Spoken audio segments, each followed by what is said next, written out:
September 2018. Wanda Dance, groot kenner van Cotto en Anissa. Wanda Henriette Dance speelde als meisje van 9 jaar met flessen die ze gebruikte als alternatieve poppen en vervolgens aankleedde met verschillende Cotto's en Anissas. Na de Tweede Wereldoorlog, 1939 tot 1945, begon haar carrière als Cotto en Anissa-kenner.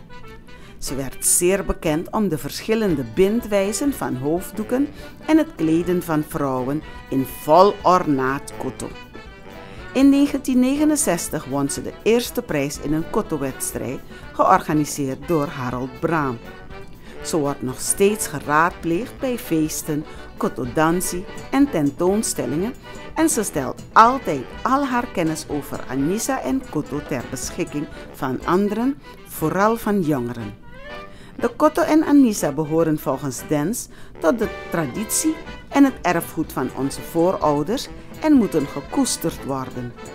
Daarom doet ze er alles aan om Cotto en Anissa te promoten en ze hun plaats in de kledingtraditie van de Afro-Surinaamse vrouw te laten heroveren.